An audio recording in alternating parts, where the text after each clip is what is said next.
Local programming on KRWG Public Media made possible in part by viewers like you. Thank you.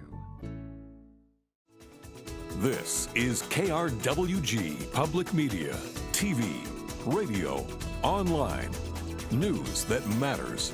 Now, across the Mesilla Valley and the borderland, the stories that shape our community. From the KRWG Broadcast Center at New Mexico State University, this is Newsmakers.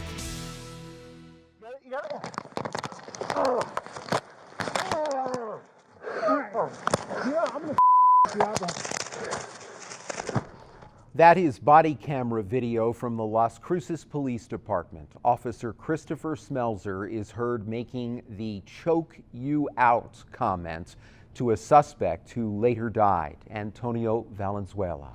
Smelzer was relieved of his duties, and Las Cruces police announced that neck restraints would no longer be allowed.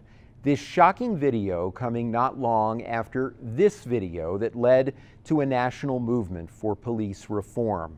It shows Minneapolis police officer Derek Chauvin with his knee on the neck of George Floyd for over 8 minutes, with Floyd dying after the incident. This candlelight vigil in downtown Las Cruces, just one of many protests across the nation calling for change. This is a special edition of Newsmakers. I'm Fred Martino. My guest today helped organize that vigil in downtown Las Cruces. Both are from New Mexico State University. Dr. Patrick Turner is the director of First Year Initiatives, and Kimberly York is interim director of Black Programs. Thank you both for being with us today. Thank you for having us. Thank you, Fred. Kimberly, I want to start with you, and I want to get your reaction and the reaction of those who attended the vigil we just saw and any other events that you've attended to this moment in time. So I would like to say, my perspective on this is very different than native Las Crucens, because I'm from Cleveland, Ohio. And when I saw all of the unrest that was happening as a result of the brutal killing of George Floyd, we wanted to make sure that we could provide an opportunity for other people to see a different perspective and a different way to go about getting justice. Yes. Were we outraged was I outraged when I saw it? Absolutely. However, I do know that violence only begets violence. And so we wanted to make sure that we provided a different perspective for people to gather and to protest in a civil kind of way, but also to come together to talk about ways that we can move our community forward here in Las Cruces. And so looking out and seeing all of the people that came was very heartfelt, simply because, again, I'm not from Las Cruces, but this has become my home, and this has become the place that I embrace as one of your own here in Las Cruces. And so for me, it was very important, and it was very heartwarming, again, to see that people came out to stand in agreement against the violence, but also to stand in a way that says that we are committed, not just for the interim and for the emotions of this, but we are in this for the long haul, and making sure that we can get accountability, but also making sure that we can move forward as a community as well. Thank you, Kimberly. Patrick, I want to get your reaction as well to this. In addition to the vigil in downtown Las Cruces, hundreds of students and people from the community coming to another event that was organized on the campus. What you felt from people you talked with, and your own reaction to the moment in time.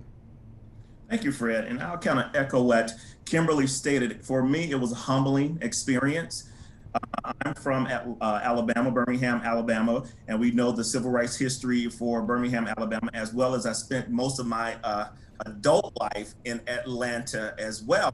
So I am used to that level of engagement, that level of civic activism. So I was hoping and I was inspired that that actually occurred here, because when this occurred, this incident, or this killing of George Floyd, I was really wondering what was going to happen here in Las Cruces, because you're seeing everything happen in Atlanta and Chicago and Detroit and New York that people were taking to the streets. So I was hoping that that level of engagement would occur here. And as Kimberly stated, we wanted to provide a platform for everyone, from faculty to students to staff to community members from all backgrounds and ages, and we wanted them to come together in a peaceful way. So it was a humbling experience, because we had people that came from El Paso, we had people that came from Albuquerque, we had commissioners there, we had the police chief, the city police chief there.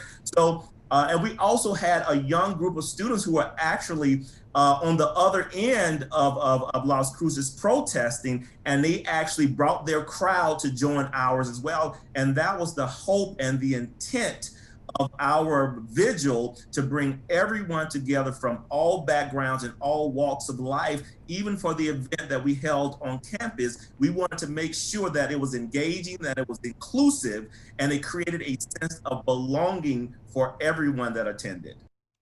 Kimberly, in addition to the events in downtown Las Cruces and on campus, what are you trying to do to help empower students and let their voices be heard? And as you pointed out, make sure that this isn't simply a moment in time, that this is something that becomes a movement that continues, and that the push for change is not ignored. Yes.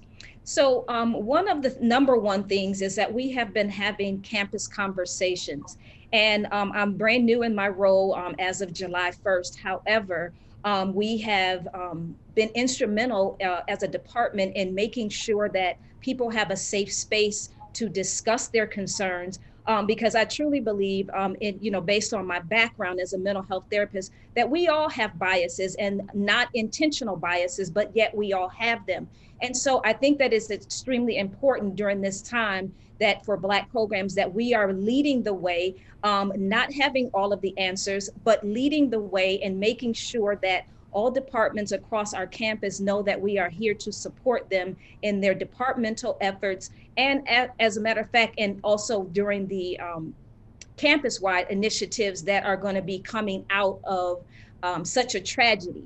And so one of the things that I am currently working on, being from Cleveland, Ohio, we do have a group back home. It's called SCORR, SGORR, Student Group on Race Relations. And it is a profoundly impactful program, simply because it is student-led and it is student-centered.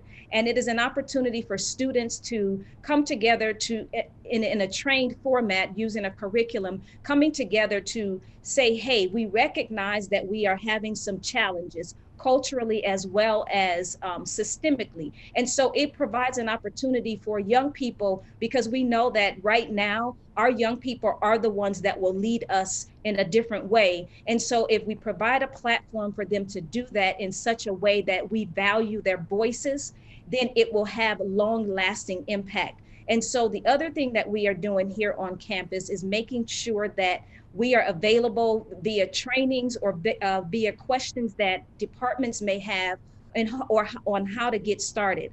I was just recently requested by HSI, which is Hispanically Serving Institution, the STEM program, that asked me to write an article that focused on how to become an ally during this time. And so one of the things that I shared with them was making sure that we are doing introspection. And so we know that, again, we all have our own unintentional biases. When I first moved here to Las Cruces from Cleveland, I thought everybody spoke Spanish. I'm a clinical social worker. And so was there ill intent? No, there wasn't. But again, because not knowing, I made myself aware, and I put myself in a position to learn from other people who are not like me. And I think that that is extremely important, is that we are doing our own self-work first, because we are all individuals that are intersection between different systems, and wherever we go, there we will be. And so I think Yeah. that it's extremely important that we do that self-work in order to be able to actively and genuinely engage in higher level things. Yeah, such an important point, Kimberly. And Patrick, I want you to follow up on that as director of first year initiatives. I know when you first come to college, it's such a critical time, and want to get your comments on what you do to try to empower young people and what you think needs to be done at that time when students enter school, to ensure that for those students who have an interest in activism, in working on these kinds of problems and working for change, that they feel empowered to do that. Thank you. Definitely, I'm the director of First Year Initiative here, but I've been in higher ed for over 30 years now, and I've served in various roles, and you have to be student-centered. Everything you do, everything that you are is centered around the student. And what you have to look at, as Kimberly mentioned, we're looking at institutional oppression, we're looking at systemic racism. So when you're looking at these students coming through the door, is not just that first experience, because oftentimes we see the first year experience is when they just walk through the doors and they go to orientation or that first week. When we look at the first year experience, we look at how it's threaded through their entire academic career, all the way to when they graduate, all the way to when they become an alum and they start kind of giving back to the institution. But we know that that first year is critical in building a solid foundation. So what we have been doing, Kimberly and I serve on several committees, because NMSU is committed to creating an environment where students feel a sense of belonging. And as I speak to institution, they always mistake a sense of welcome as a sense of belonging. And my idea or challenge to them is a sense of welcome is very surface. It's just saying welcome through the door and you can sit down and take a seat. But a sense of belonging is more meaningful, is more organic, and it empowers people and their voices, that they feel that they are valued and they have a place here at your institution. Sure. So, and of course, it's going to be more difficult, more challenging because of the pandemic, and we don't have the in-person connections that we do when the pandemic was not here. You know, I want to continue by, I hope, raising awareness about a particular case, Patrick, I want to talk about now, and something that I think for many young people, and I hope people of all ages, will not only raise awareness, but raise the level of activism in the country to make sure that this issue is not forgotten, that it is continuing to be something that we're talking about as a community and as a country. I've been struck at the growing number of cases of abuse that have been revealed since George Floyd's death. And of particular note is the case of Elijah McClain of Aurora, Colorado. He was just walking home from a store when someone reported him as being suspicious. Rather than allowing him to go home, police restrained him and eventually injected a powerful sedative, ketamine, into his system. Police said that they believed that McClain was reaching for an officer's gun. McClain denies that on the police video, and he says that he cannot breathe due to the restraint. He had a heart attack and later died after being declared brain dead at the hospital.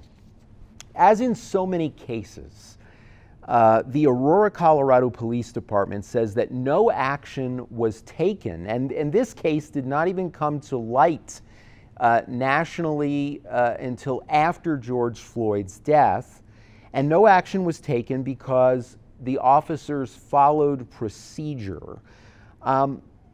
Patrick, I want to get your reaction to that explanation that we often hear when we see cases like this, and this case in particular. I know that you have some familiarity with the case.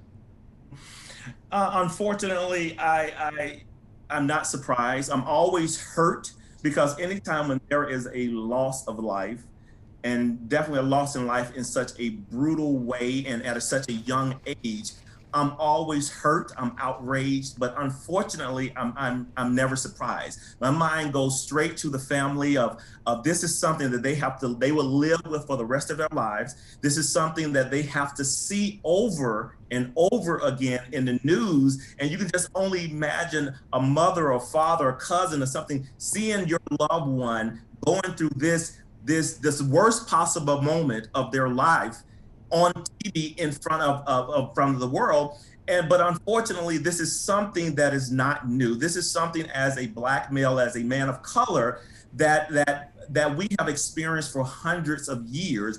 And only those cases that are kind of captured on video, or the family has a moment to be able to advocate, or the community rally around them, is only when the media kind of picks this up and seeing. But there have been hundreds and thousands of these type of cases over the last few years. And as you stated earlier, it only surfaced a couple of months later. And that's only because the police were sharing pictures demonstrating the chokehold. Yeah, and I want to ask you about that. So after his death came to light, 3 officers involved took this photo at the scene of his death, appearing to make light of the chokehold that was used on McClain. 3 officers were fired and 1 resigned when the photo was revealed. This was one in, really, unfortunately, a number of cases where after the incident took place, there were questionable actions taking place by police officers. It reveals a culture of brutality that is more common than I think we would like to believe. Do you agree, Patrick? Well, I definitely agree, because again, even in this case, if you listen to the chief of police, I think her name is Vanessa Wilson, who fired the officers or made a comment or a press release. She was just talking about this is a lack of humanity and decency. That even if, like you said, there were comments around whether it was justified or not justified. But even if it was not, if it was justified as they did, there is a level of just no decency or humanity when you interact with the public. The people that you rely on the most to keep you safe, to look after you, are the ones who are actually you're fearing. And that has been the case with communities of color forever. Even when I grew up, our relationship with the police was one of fear and not support, because it was always associated that when you saw them, there was something wrong. And then again, when you have cases where the people that you look to protect you and to look after you are the ones who are brutally killing you, then there is a serious problem. And then for another level, for you to share these videos as if it is a prize-worthy thing, it reminds you of those Jim Crow days when families and mothers and fathers would take pictures with the body hanging from the tree. You know, so it is that same common thread and a mentality that goes along with this, that even if you thought you were doing your job, what would make you, or what human would show and share pictures with your colleagues of such an act? So that speaks to their level of just indecency or humanity. The only word that I can think is unimaginable. I mean, it's just it's beyond imagination that this would occur. While cases like this give us pause, there also is hope at this time. As you both know, New Mexico enacting legislation requiring body cameras and video of incidents has been so critical, so important in many cases, including the George Floyd case. The report given by police was not what occurred, and the only way to prove that was the video, so it's so critical. Some are hopeful that we are finally on the path toward real change. Others say, there are a lot of reasons for concern. Kimberly, your thoughts on this? I would like to share, again, being from Cleveland, Ohio, where Tamir Rice was gunned down.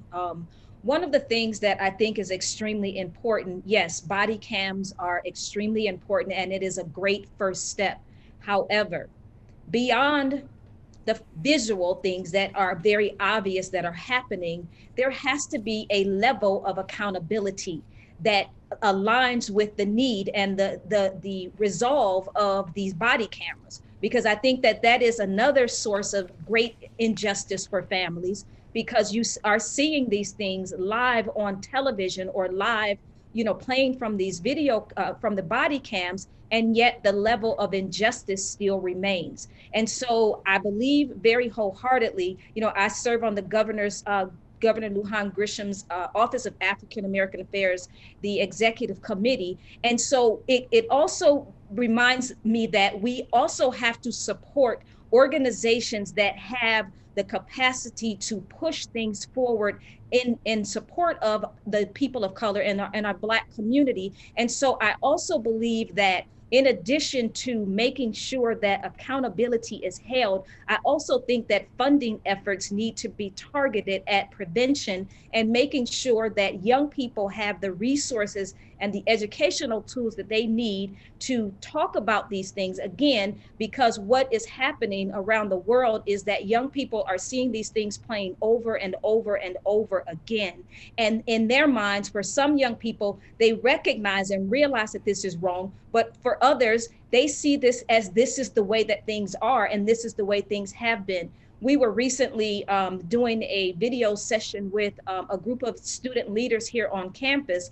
And one of the young ladies remarked that this seems like something out of the 60s and the 70s. And so that just tells you the level of impact that this is having on young people. And so, yes, I do. And that's a hopeful, that's a hopeful sign. I mean, that is a hopeful sign. We've had, long before this time in our history, we have had one outrage after another, both in New Mexico, but also across the country in terms of not just policing, but so many different issues. Patrick, you and I had a chance to talk on KRWG radio, and I asked you this same question about whether or not you believed this time was different, that real change could be sustained. What are you thinking now? I'm definitely still encouraged and motivated by the collective impact that we're having with everyone from all walks of life and backgrounds and age groups are coming together. Because again, we have these different tools like the body cams, but then oftentimes you find out that they didn't turn the body cam on, it's not functioning, or they release the information later down the line that people don't have access to this information. So these tools are great to kind of in a starting point, but I think the new generation now that we have and the collective impact that we have kind of come together, this is different now. It is much more robust. It's much more impactful because the students and like I said, the people of all backgrounds have been fed up. Pretty much we've had conversation, and I think it's a combination as well of the COVID and people kind of being isolated. You have all these different disproportionate communities that are being affected by it. The voting piece. This is just a tipping point, I think, in our society where the George Floyd incident or the George Floyd case has just kind of ignited this spark in people from all backgrounds because it was done in such a brutal way. And I think it shattered that idea that people had about this being such an inclusive of society, or that racism no longer exists. As Kimberly stated, the student said this is something from the 60s or 70s, so sometimes they feel very disconnected from the experience. But as we all know, there's one other piece to this, and we only have a few minutes left, so I want to get to it. I want to give Kimberly, I want to give you 1 minute, and Patrick, then you a minute. What can be done to ensure more young people and people of color vote in November? Kimberly. Yeah, so absolutely. That was also a part of an intentional part of our platform when doing these vigils, is to make sure that young people understand, this isn't about political parties. This is about a matter of life. And so understanding that your vote counts and making sure that they have the tools and the resources that they need to, one, be able to get registered to vote, to understand the voting process. We have a number of students that will be joining us, that will be turning 18 by the time the election comes. And so we have a priority to make sure that those young people understand the urgency and the sense of now, because our lives, their lives, all of our lives as a human race depends on voting. And so that is not only a right, but it is also a responsibility. And so I'm making sure here in Black programs that we are making sure that students understand the importance of their vote. And again, it's not about political parties. This is about humanity at this point. And so we are pushing that point home very strongly. Patrick, I have about 40 seconds. And include them on the conversation, reach students where they are, because every activity we have, we use our student leaders to engage the community. So oftentimes we can talk and say how important it is, but if they hear it from their peer leaders, it resonates with them more. So what we do, we always include our students in this conversation to kind of galvanize their community, because again, that we know that that's the best connection when you have that peer-to-peer connection. So I think more young people are getting involved. I've seen a lot more young people, including at New Mexico State University, talking about the importance of registering to vote and then going out there and making sure to vote, or in the case of New Mexico, thankfully, being able to vote by mail. We can vote by mail for any reason. Unfortunately, that's not the case in many other states, as we know, including Texas, where you cannot vote by mail for any reason. Very important to do so. Dr. Patrick Turner and Kimberly York from New Mexico State University, thank you both for joining us today on Newsmakers. We appreciate it. Thanks for having us. Thank you, Fred. That's Newsmakers. Thank you so much for being with us at home. Have a good week.